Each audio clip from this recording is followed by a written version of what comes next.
and the task force members of the implementation of the building bridges to a United Kenya task force.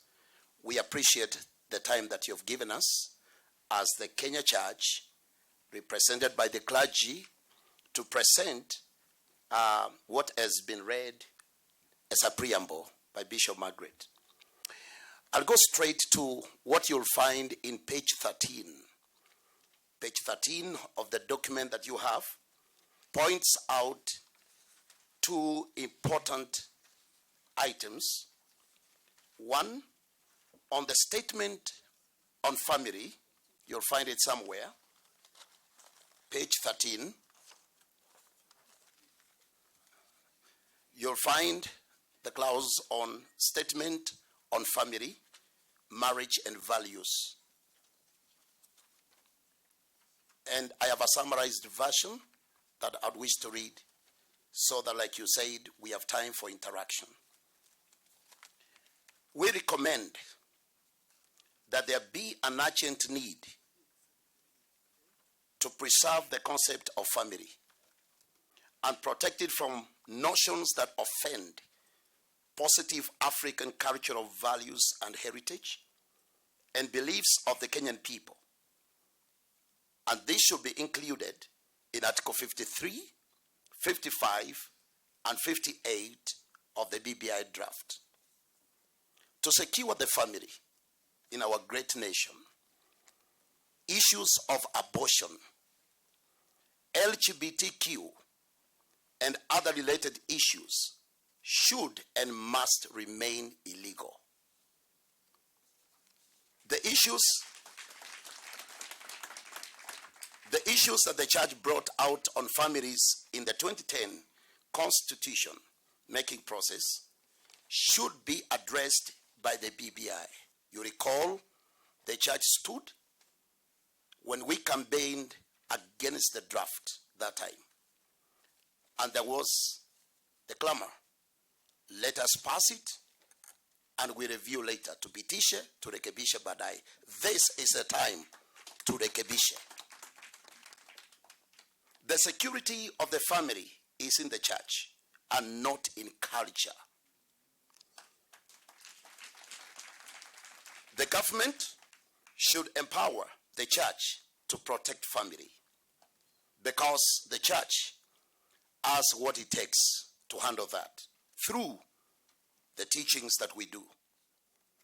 We welcome the recommendation in clause 55 about effective parenting being learned, and the church is willing and ready to be involved in the process of coming up with a curriculum that can best suit the families and help develop effective parenting.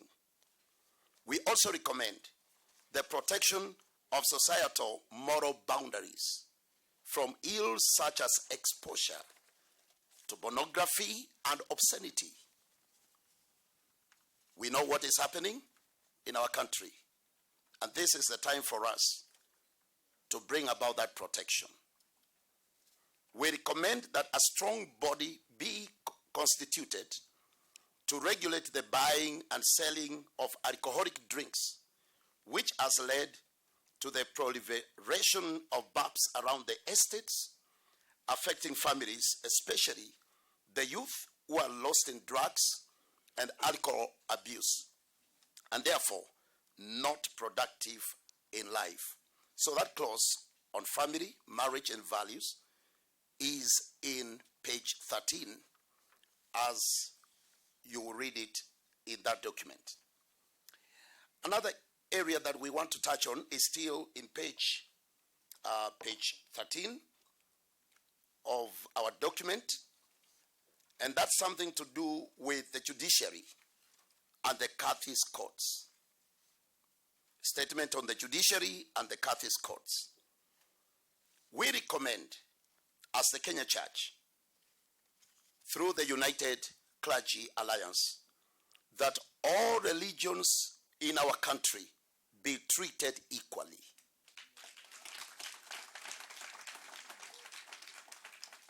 We revisit what the church said concerning the Catholic courts, and we have no issues with our brothers and sisters. But we are talking about a united Kenya. A united Kenya. And we are talking about building bridges. For this to be realized in our country, let's revisit this area or item. There should not be a preferential treatment of one religion above others. Either we totally do away with all the Catholic courts, or also have religious courts that handle issues of marriage and matters of religion for all other faiths. They also have marriage issues and similar issues like the ones that are handled by the Catholic courts. So here we are talking about every religion being treated equally. We recommend that for the purpose of equity and equality, Article 99C of the BBI report should be deleted.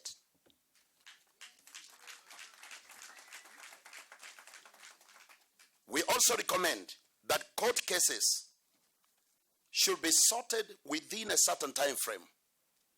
We recommend that corruption cases should be heard and concluded within 6 months. And this should be included in Article 139 of the BBI report. They should not be indefinitely dispensed. Finally, we recommend that the Constitution should stipulate what the judiciary is allocated from the national budget.